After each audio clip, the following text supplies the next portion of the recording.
Somewhere in the eastern part of the world, there is a land so vast and varied that it contains within its borders both high desert plateaus and warm southern coastlines, both snow-covered mountain ranges and low, fertile river valleys. This is the land we now call China, and it is one of the oldest continuously inhabited places on Earth.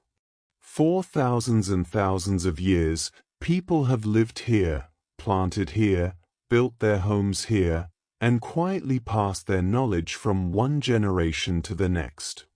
The story of ancient China is not a single story but many stories woven together over a very long stretch of time, and each thread of that story is worth sitting with slowly and gently. The land itself is enormous. From the high cold plateaus of the West, where the earth rises dramatically toward the roof of the world, to the long curved coastline in the east where the land meets the Pacific Ocean, China spans a remarkable range of landscapes. In the far north, the land becomes dry and open, eventually giving way to the great Mongolian grasslands. In the south, the climate grows warm and humid, and the land becomes rich with dense forests and wide river deltas. Between these extremes, the landscape changes gradually, offering a great variety of soils, temperatures, and natural resources to the people who lived there across the centuries. Two rivers shaped the earliest chapters of Chinese civilization more than any other feature of the land. The first is the Yellow River, known in Chinese as the Huang He. It flows from the highlands of the west, moving slowly eastward through a broad loess plateau, carrying with it an enormous quantity of fine yellow silt. This silt, deposited along the riverbanks over countless seasons, created some of the most fertile farmland in the ancient world. The river flooded regularly, and those floods, though sometimes difficult, left behind rich layers of soil that made planting and harvesting relatively reliable for the early farming communities that settled along its banks. The Yellow River was a quiet constant in the lives of the people who lived near it.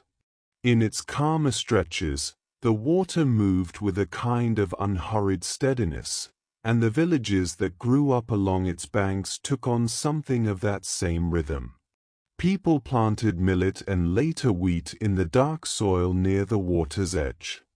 They kept their animals close. They built small round homes of packed earth and thatch.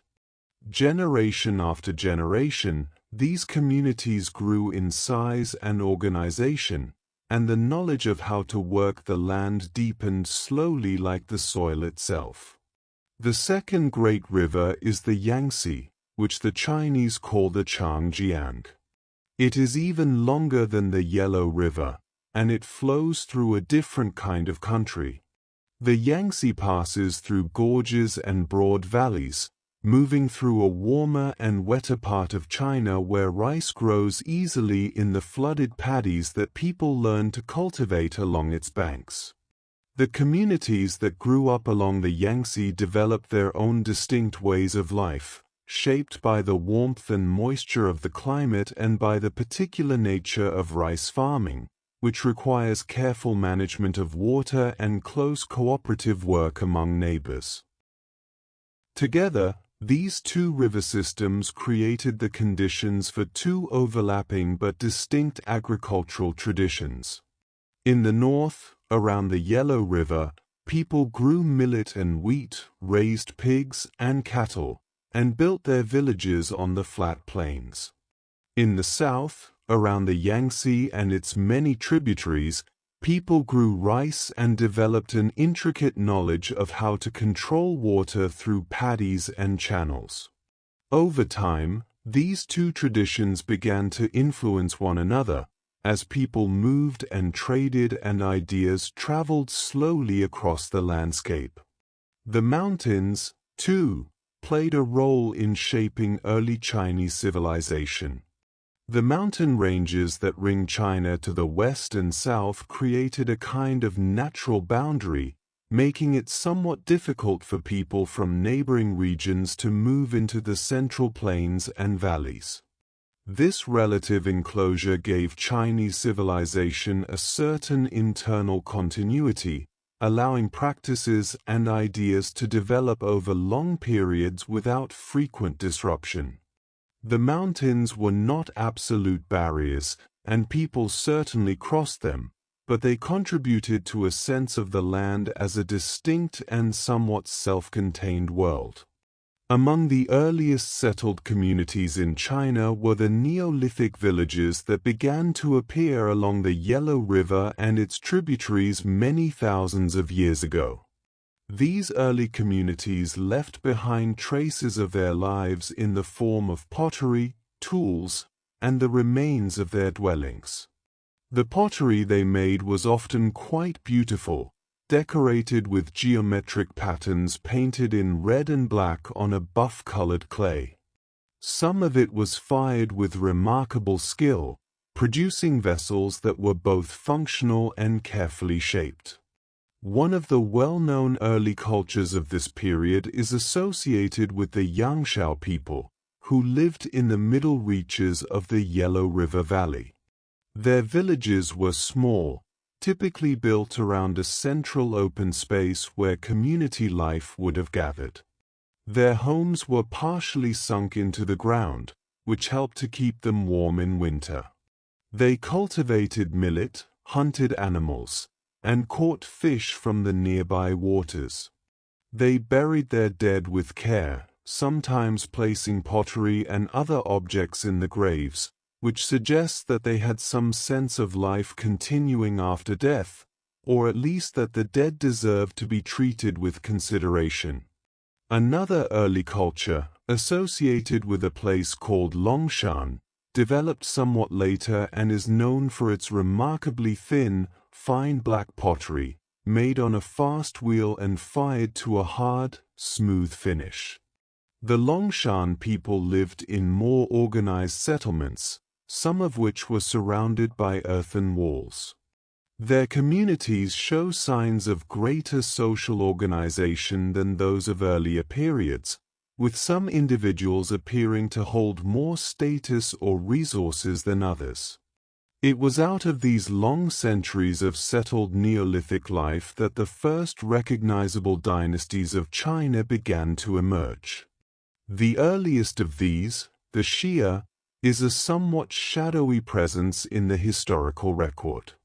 Ancient Chinese texts speak of the Xia as a real and important dynasty, the first to be founded by a single ruling family that passed power from one generation to the next.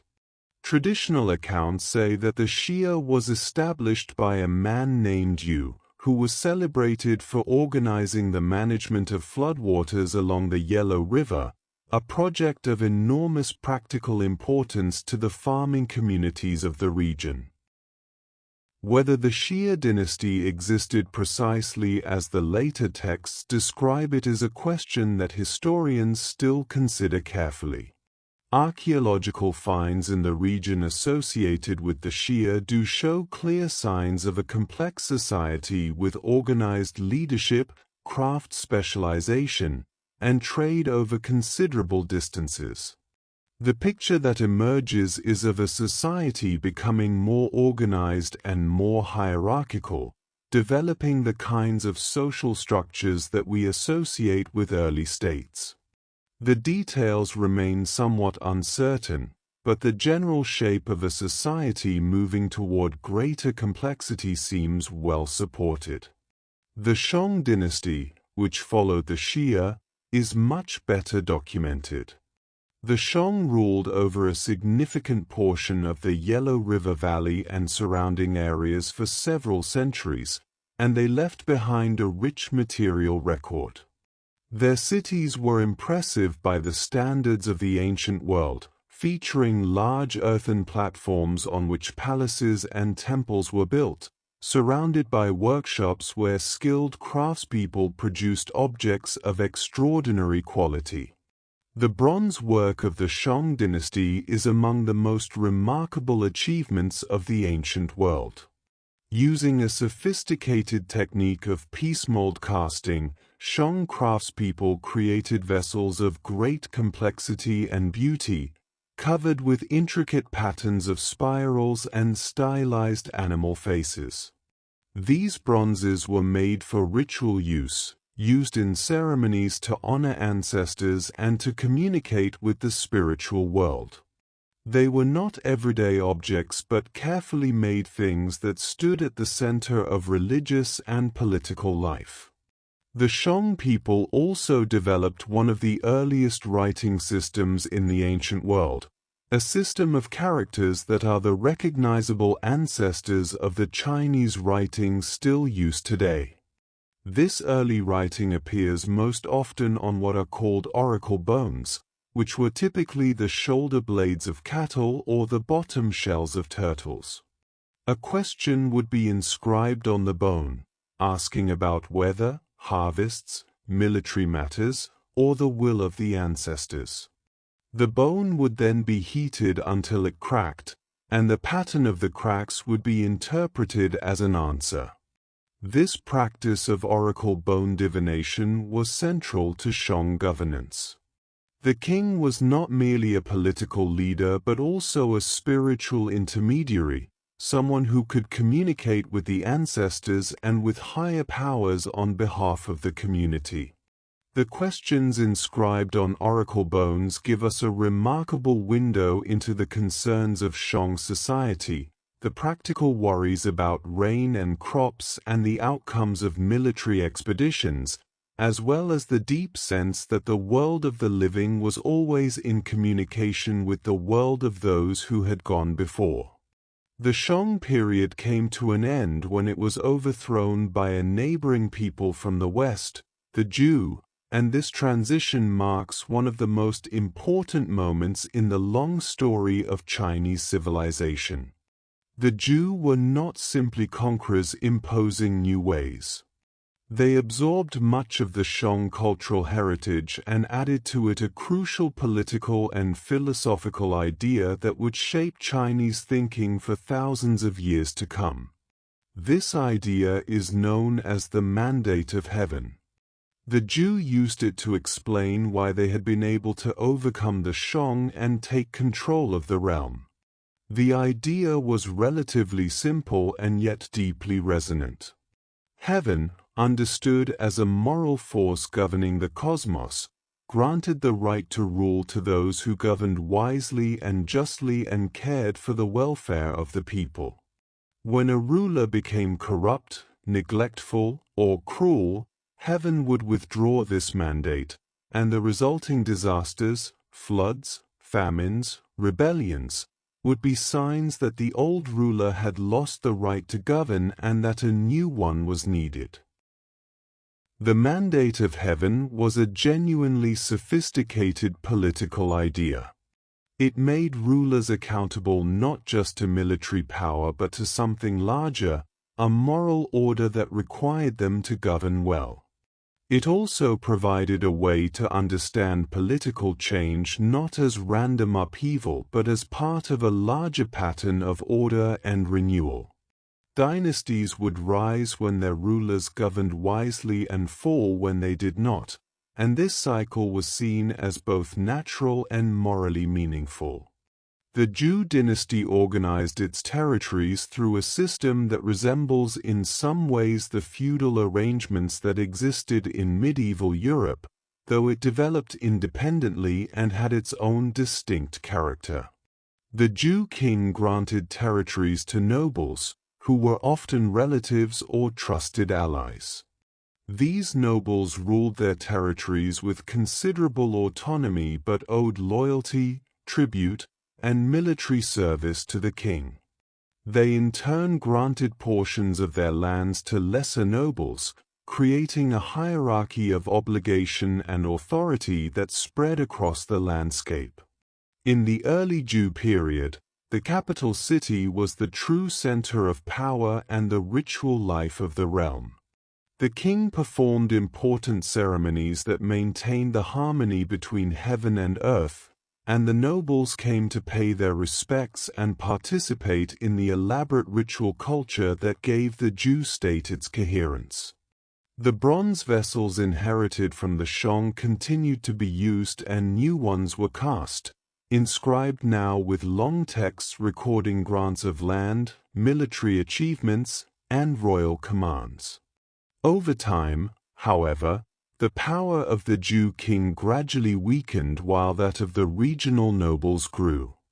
The territories under Zhou authority became increasingly independent, and by the middle of the Zhou period the king had become more of a ritual figurehead than a true political power.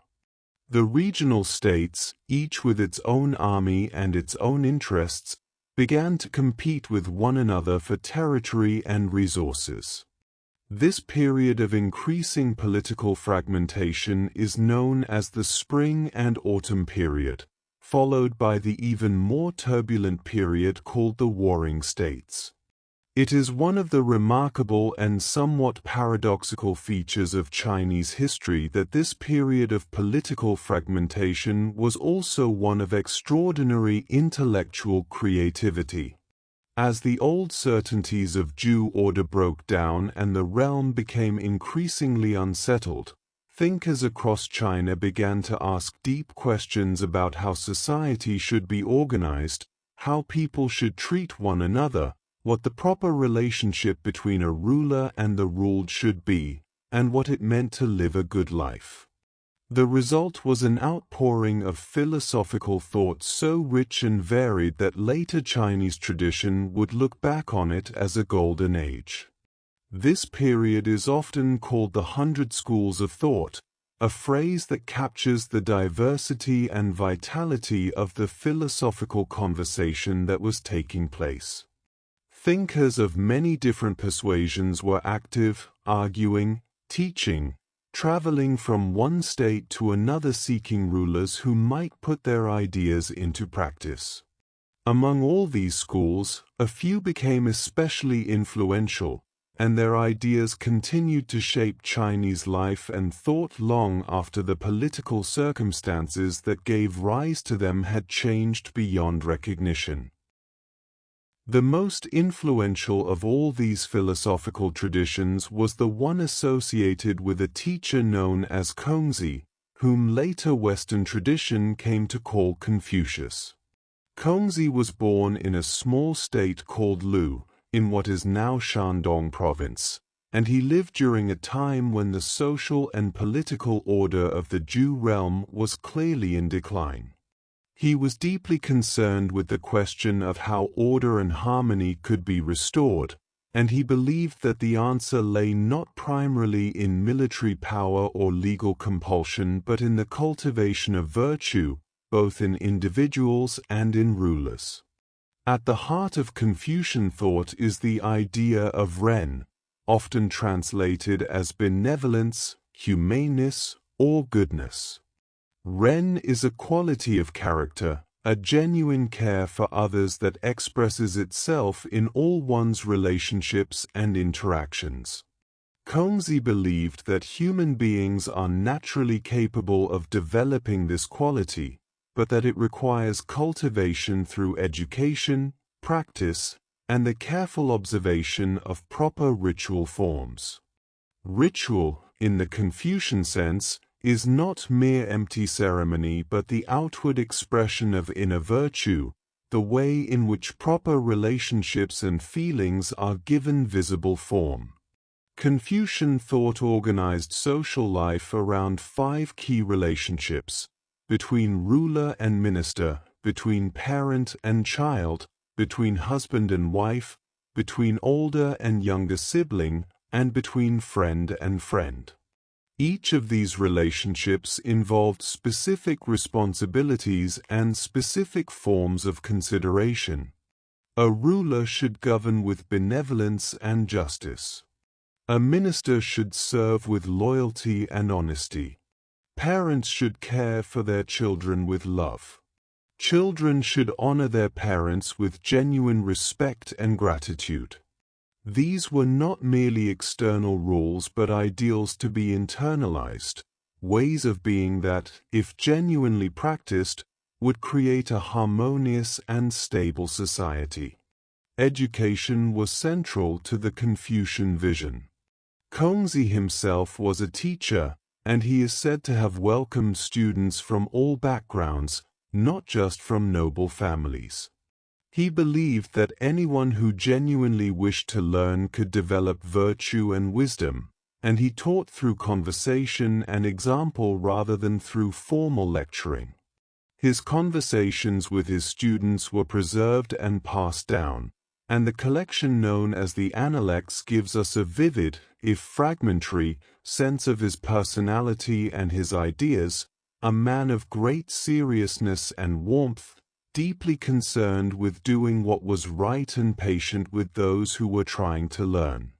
Another great philosophical tradition of this period is Daoism, associated with a figure known as Laozi, whose name means something like Old Master.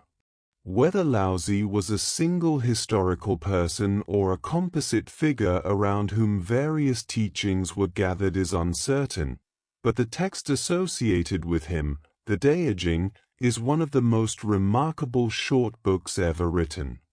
Its 81 brief chapters address questions about the nature of reality, the proper way to live, and the relationship between human beings and the natural world.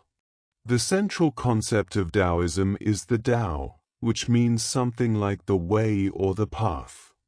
The Tao is not a god or a personal force but rather the underlying principle of all things, the natural order of the universe that exists before and beyond all human concepts and constructions.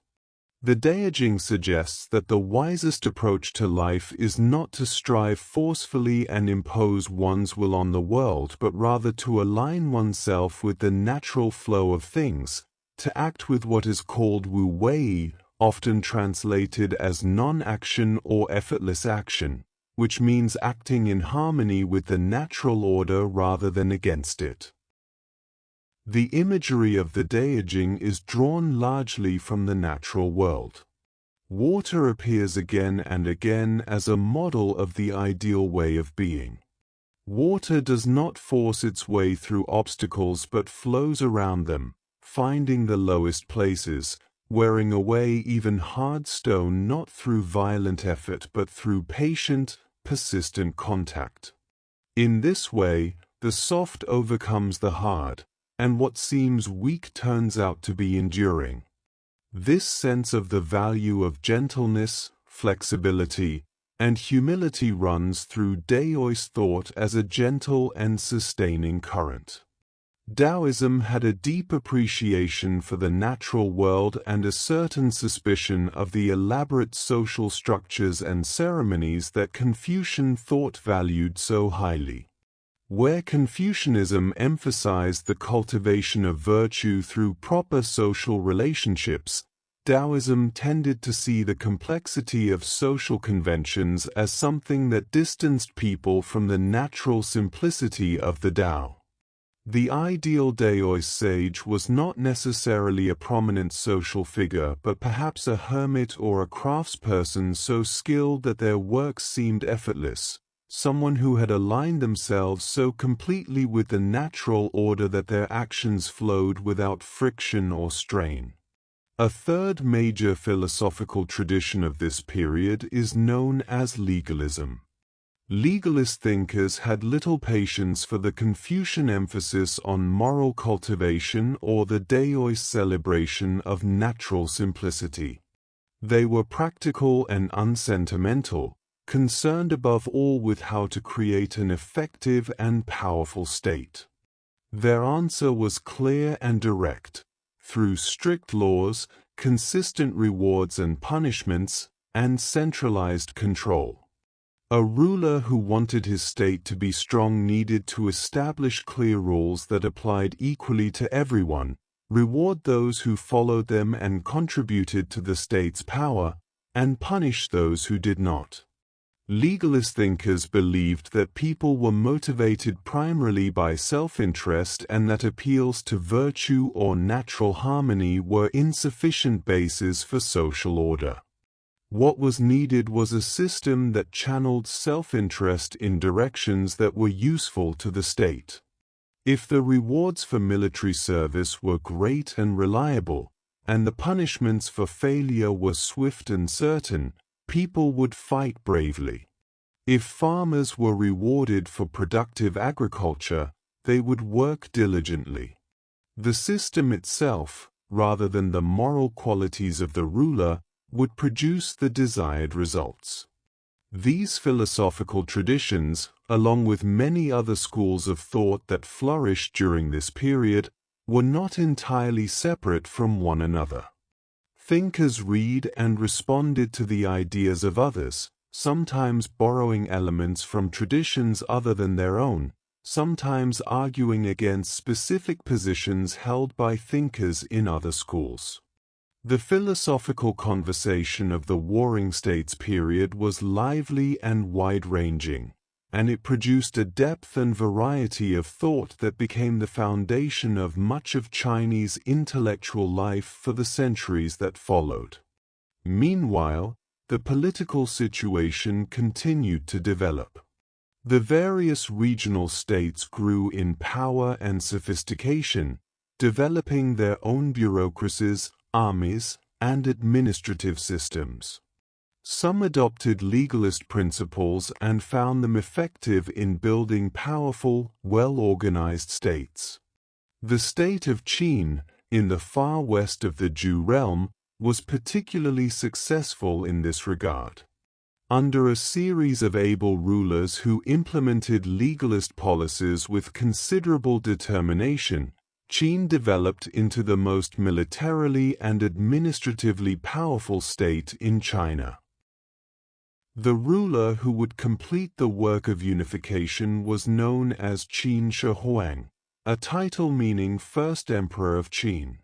He came to power at a young age and over the course of his reign undertook the enormous project of conquering the remaining regional states one by one and bringing them under a single centralized authority.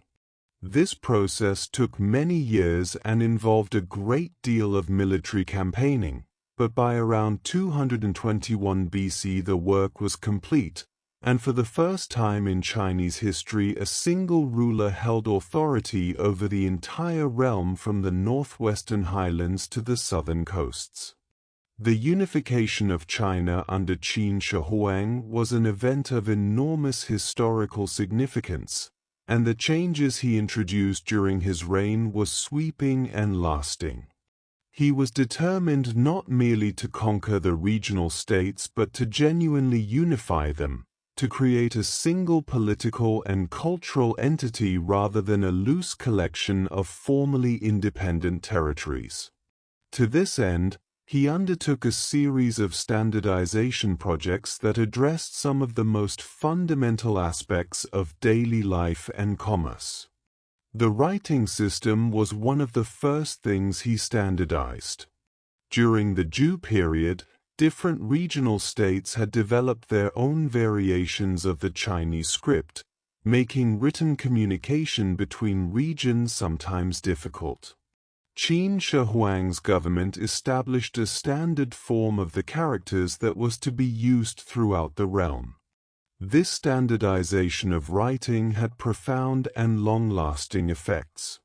Even when China was later divided politically, the common written language helped to maintain a sense of shared culture and made communication across the realm possible.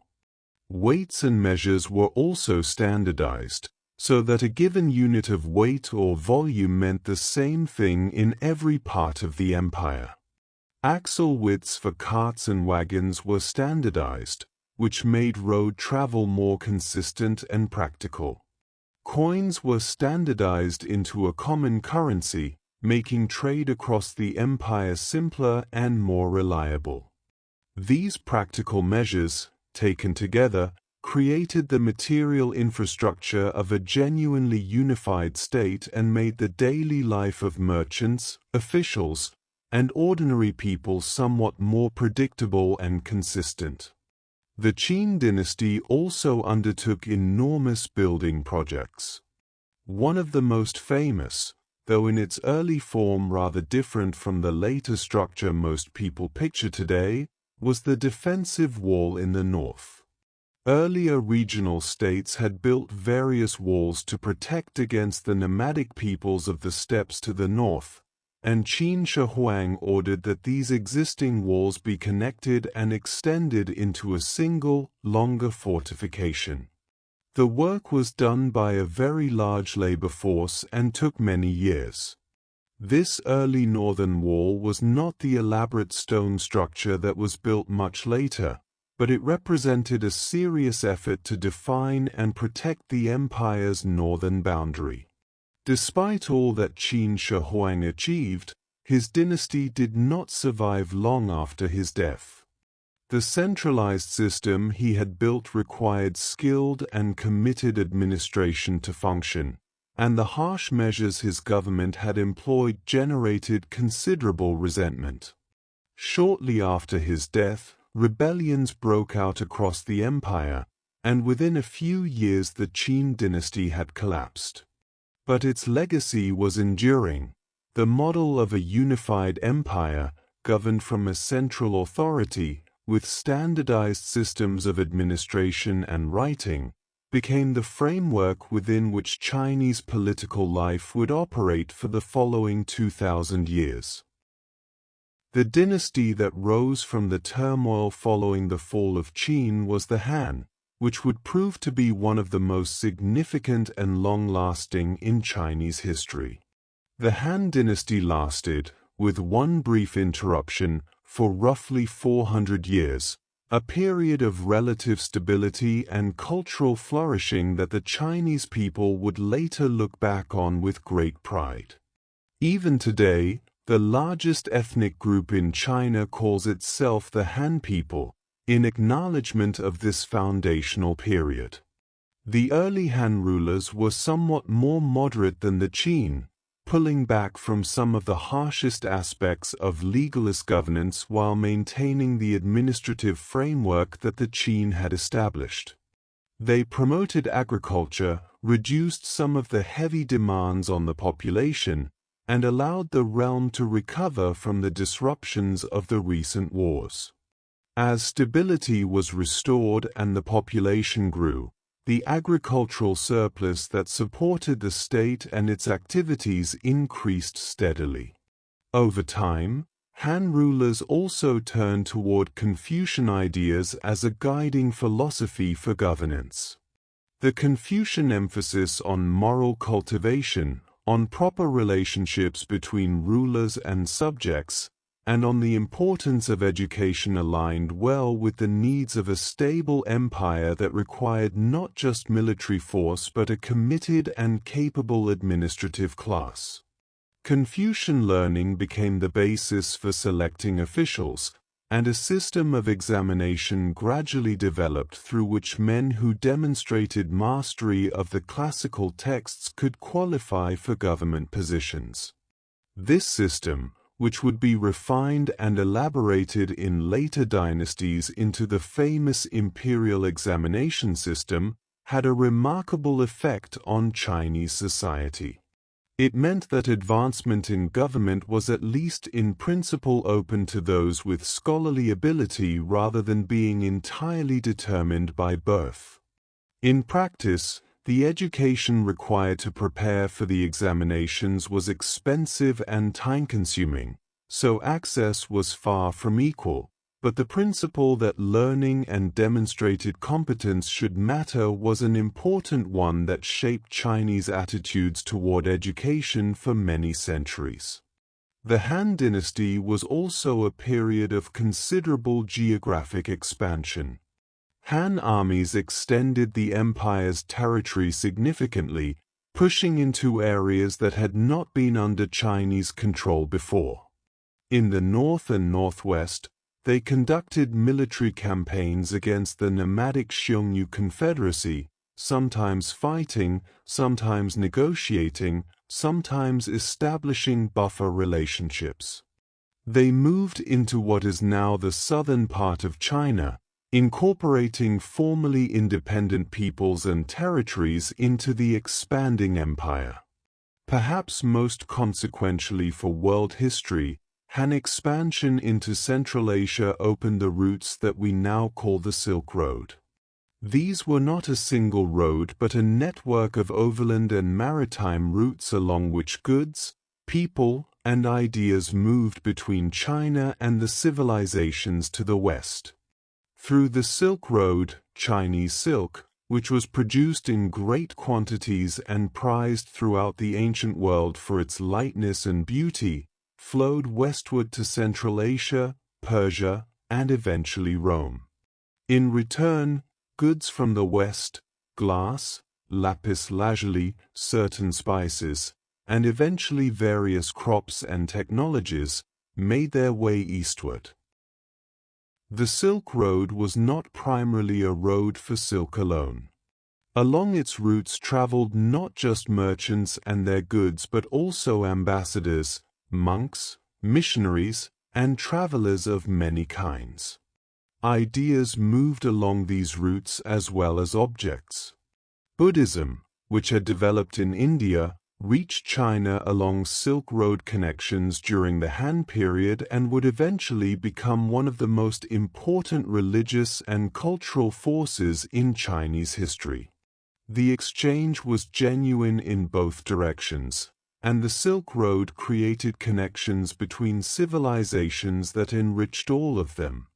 One of the most significant inventions of the Han period was paper. Before paper, writing in China was done on bamboo strips, wooden tablets, or silk. Bamboo strips were heavy and bulky, silk was expensive. Paper, made from bark, rags, and hemp, was much lighter and cheaper to produce than silk, and it was more practical and portable than bamboo. Its invention made the production and distribution of written materials much easier, which had important consequences for education, government, and the transmission of knowledge. The Han government developed an extensive bureaucracy of officials responsible for managing the various aspects of imperial administration, collecting taxes, maintaining order, overseeing public works, managing granaries that stored grain against times of shortage, and recording the information that the government needed to function. This bureaucratic tradition, rooted in Confucian learning and gradually systematized over the centuries, became one of the defining features of Chinese governance and contributed to the remarkable administrative continuity that Chinese civilization maintained across many centuries. Daily life for ordinary people in ancient China revolved primarily around agriculture.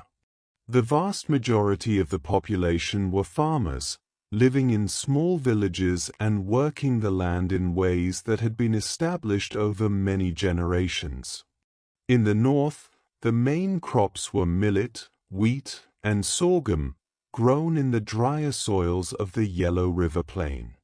In the south, rice was the staple, cultivated in carefully managed paddies that required cooperative effort to maintain the water channels and earthen walls that kept the water at the right levels for the growing rice. The agricultural year was organized around the seasons, and much of the ritual and social life of farming communities was tied to the cycle of planting and harvesting. Spring was a time of preparation and planting, with ceremonies to ask for good weather and abundant harvests. Summer was a time of tending the crops, managing water, and keeping the fields clear of weeds. Autumn brought the harvest, a busy and important season when the work of many months was brought to completion. Winter was a quieter time, when people could rest somewhat and attend to repairs, crafts, and social occasions. The family was the fundamental unit of social life in ancient China. In the Confucian tradition that shaped Chinese social thought, the family was seen as the basic model of all other social relationships. Just as a well-ordered family required proper roles and genuine care among its members, so a well-ordered society required proper roles and genuine consideration among its members. The family was not just a practical arrangement but a moral institution, the place where virtue was first cultivated and where the most fundamental human bonds were maintained. Family life was organized around principles of respect for elders and care for younger members. Parents were responsible for the care, education, and proper upbringing of their children. Children were expected to honor and care for their parents, both during their parents' lives and after their deaths through the practice of ancestor veneration. This practice, which involved offering food, incense, and prayers at household shrines and at graves, expressed a sense that the connection between the living and the dead members of a family was real and ongoing, that the ancestors remained interested in the welfare of their descendants and that the descendants could seek their guidance and express their gratitude. Homes in ancient China varied considerably depending on the region, the period, and the wealth of the inhabitants. In the north, where winters could be quite cold, homes were often built of packed earth or adobe, with thick walls that provided insulation. Roofs were thatched or sometimes tiled in more prosperous households. A common layout, especially in later periods, involved a courtyard around which the rooms of the house were arranged, so that the family's living space was organized around a central open area that provided light and ventilation while remaining relatively private. In the south, where the climate was warmer and wetter, buildings were often constructed on raised platforms to protect against flooding and moisture. Wood was more commonly used as a building material in the wetter southern regions. The designs of homes reflected the needs of the climate as well as the resources available locally, and there was considerable variety across the vast territory of China. Clothing in ancient China was made primarily from two materials, hemp and silk. Hemp cloth, woven from the fibers of the hemp plant, was the everyday fabric for most people, being relatively affordable and durable. Silk was a luxury material, produced through the careful cultivation of silkworms that fed on mulberry leaves and spun their cocoons from long, fine threads. The process of producing silk was labor-intensive and had been practiced in China for thousands of years, and the resulting fabric was prized not only within China but throughout the ancient world. The wearing of silk was closely associated with social status. In earlier periods, silk garments were reserved for the nobility and those of high rank. The colors and designs of clothing also carried social significance, with certain colors being associated with particular ranks or occasions. The attention paid to clothing and its proper use reflects the broader Confucian concern with proper forms as expressions of proper relationships and social order. Education in ancient China was primarily concerned with the mastery of the classical texts that formed the foundation of Confucian learning. These texts included works attributed to Kongzi himself as well as earlier texts that he and his followers considered important, works on history, poetry, ritual, and divination. Mastering these texts required years of dedicated study, since they were written in a classical form of the Chinese language that was already somewhat archaic even in Kongzi's own time. For the children of noble families and those who aspired to government service, Education in these classical texts began early and continued for many years. There were private teachers and eventually more formal schools. The goal was not merely to memorize the texts but to internalize their values and to develop the kind of character that the Confucian tradition considered admirable, a person of genuine virtue who could be trusted with responsibility and who would conduct themselves with appropriate consideration in all their relationships. For ordinary farming families, formal education of this kind was largely inaccessible. Children in farming communities learned what they needed to know primarily from their parents and from the practical experience of daily work. They learned to cultivate the land, care for animals, manage water, repair tools, and participate in the communal life of the village. This practical knowledge, passed down through generations, was its own kind of education, no less valuable for being informal.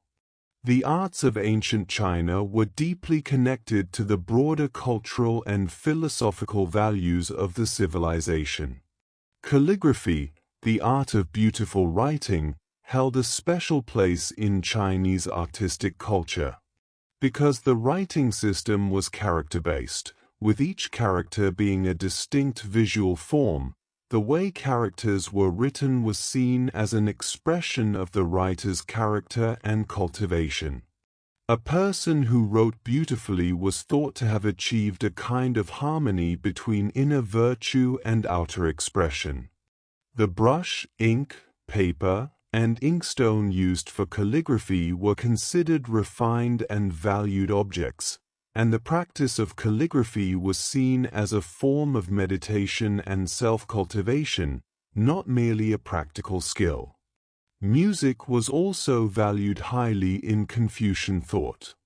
Kongzi himself is said to have been deeply moved by music and to have believed that music had a direct effect on character and social order. Certain types of music were considered uplifting and morally beneficial, while others were seen as potentially harmful. The instruments used in ancient China included various kinds of percussion instruments, wind instruments made of bamboo, and stringed instruments. Music accompanied ritual ceremonies, court entertainment, and religious observances. Silk production, which had been practiced in China since the Neolithic period, became one of the most sophisticated crafts in the ancient world. The process begins with the cultivation of mulberry trees, the leaves of which are the sole food of the silkworm. The silkworms spin their cocoons from a single continuous thread of remarkable fineness and strength. These cocoons are then carefully processed to unwind the threads, which are spun together into silk yarn and woven into cloth. The weavers of ancient China developed great skill in creating complex patterns and designs in silk, using techniques of considerable technical sophistication. Porcelain, which would eventually become one of China's most celebrated artistic contributions to the world, began its long development in ancient China. Early Chinese potters made a variety of ceramic wares of high quality, and over time they developed glazing techniques and high-temperature firing methods that produced increasingly refined results. The fine white pottery and early glazed stonewares of ancient China were the distant ancestors of the porcelain that would later astonish the world with its translucency and refinement. Ancient China also made a series of technical and scientific contributions that influenced not only China but eventually the broader world. The invention of paper, which occurred during the Han Dynasty, has already been mentioned. Equally significant was the development of paper-making technology that allowed paper to be produced efficiently in large quantities. The Chinese also made early advances in the understanding of astronomy, carefully observing and recording the movements of celestial bodies and developing calendar systems of considerable accuracy. Ironworking, which developed in China around the same period as it did elsewhere in the ancient world, brought with it significant improvements in agricultural tools and military equipment. Iron plows allowed farmers to work heavier soils more efficiently. Iron tools made construction and craft production more effective. The Chinese developed techniques for casting iron that were more advanced than those used in other parts of the ancient world during the same period, allowing them to produce larger iron objects and to work with the material in more versatile ways. The beliefs and spiritual traditions of ancient China were not organized into a single unified religion in the way that term is often understood today. Rather, spiritual life in ancient China was a complex mixture of practices and ideas that addressed different aspects of the relationship between human beings and the larger forces that governed the world. Ancestor veneration was perhaps the most fundamental of these practices. The belief that the dead members of a family maintained a real presence and a genuine interest in the welfare of their living descendants was deeply rooted in Chinese culture and crossed the boundaries of different philosophical schools. Regular offerings of food, incense, and prayer at household altars and at graves maintained the bond between the living and the dead and expressed a sense of the family as extending through time in both directions, connecting the present generation to all those who had come before. The natural world was understood to be alive with forces and presences that needed to be acknowledged and respected. Mountains, rivers, trees, and other natural features were associated with spiritual powers that could be propitious or difficult depending on how they were treated. Local cults devoted to particular mountains, rivers, or other natural sites were common throughout China, expressing a sense that the landscape itself was not merely a physical background but a living presence with its own character and significance. The concept of harmony was central to Chinese spiritual thought. The universe was understood to operate according to principles of balance and order, and human life was at its best when it aligned with these principles rather than violating them. The Daoist understanding of the Tao as the natural order of things, and the Confucian emphasis on proper relationships and ritual forms, both expressed, in different ways, this deep concern with harmony. Even legalism, which was the most practically minded of the philosophical traditions, operated within a framework that assumed the world had an order that needed to be understood and worked with. The concept of qi, often translated as vital energy or life force, was another important element of Chinese thought about the natural world. Qi was understood to flow through all things, living and non-living, and the health of a person, a household, or even a landscape depended on the proper flow and balance of this energy. The practices that later developed around these ideas, including traditional Chinese medicine and the principles of geomancy known as feng shui, were rooted in ancient Chinese understandings of the natural world as a living, dynamic system in which everything was interconnected. The concept of yin and yang, which became one of the most recognizable symbols of Chinese culture, expressed a fundamental understanding of the natural world as operating through the interplay of complementary opposites. Yin and yang were not good and evil but simply the two fundamental poles of natural reality, dark and light, cold and warm, receptive and active, female and male. Everything in the natural world contained aspects of both, and the constant movement between and interaction of yin and yang was what drove the processes of change and growth that characterized all of nature. The five elements or five phases, water, wood, fire, earth, and metal, provided another framework for understanding the natural world and human experience. These were not just physical substances but qualities and forces whose interactions and cycles could be used to understand everything from the seasons of the year to the organs of the human body to the rise and fall of dynasties. This framework provided a way of seeing connections and patterns across very different domains of experience, and it became an important tool in Chinese medical thinking, cosmological speculation, and political philosophy. The legacy of ancient China is visible not just in the subsequent history of China itself but in the cultures of many neighboring regions that absorbed and adapted Chinese ideas, practices, and technologies over the centuries.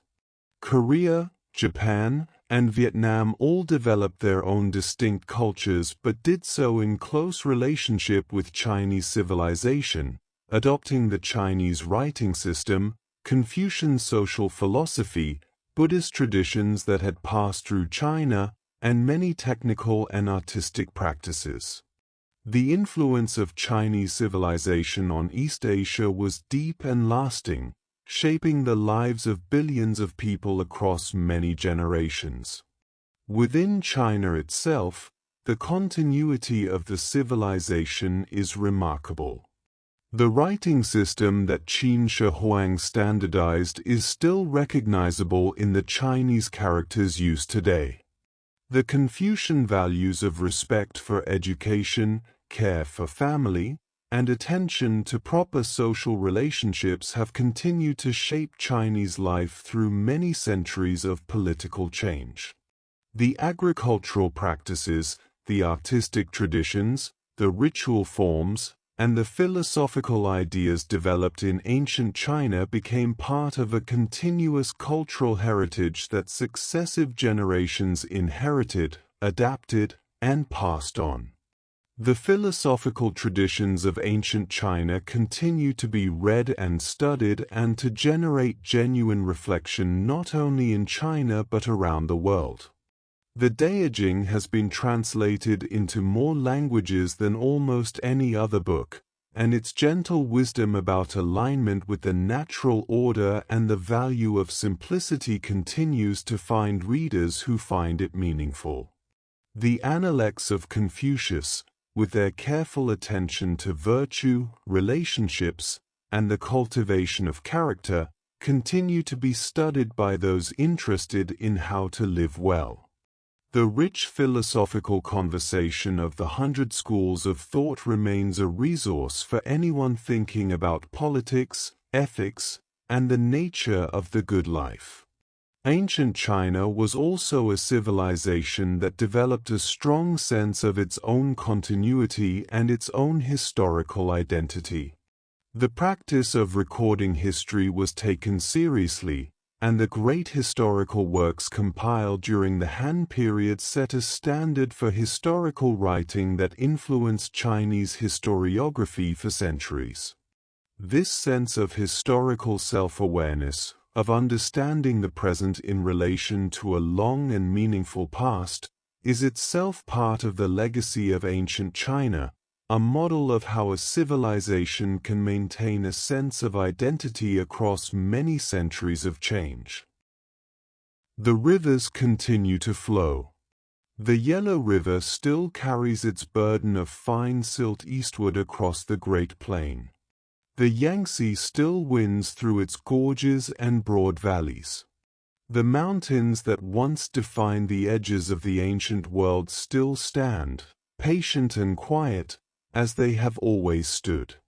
Somewhere in the landscape of modern China, beneath the cities and the farmland and the roads, lie the traces of all those centuries of accumulated life, the foundations of villages and palaces, the remains of bronze vessels and oracle bones, the dust of silk and bamboo and paper. The people who lived in ancient China did not think of themselves as ancient. They lived their lives in the present, planting and harvesting, raising their children, honoring their ancestors, debating the nature of virtue and the proper way to govern, crafting beautiful objects and writing careful words. They were engaged in the ordinary and extraordinary work of human life, building something that would last far longer than any of them could have imagined. The ideas they developed, about harmony and balance, about the importance of education and virtue, about the proper relationships between people and the natural world, about the connection between the living and those who had come before, continue to resonate. They were thinking about questions that are still worth thinking about, and they thought about them with care and depth and a kind of patient seriousness that is itself a form of wisdom. The civilization they built rested on the deep foundations of the river valleys and the long agricultural tradition, on the accumulated knowledge of how to work the soil and manage water and live together in communities. It grew through the creativity of its thinkers and artists, through the skill of its craftspeople and the dedication of its administrators. It maintained its continuity through the steady transmission of learning from one generation to the next, through the practice of writing and the reverence for the texts that contained the wisdom of earlier times. To think about ancient China is to think about the remarkable persistence of human effort and human ideas across very long stretches of time. The civilization that developed in those river valleys so many thousands of years ago is not simply the past.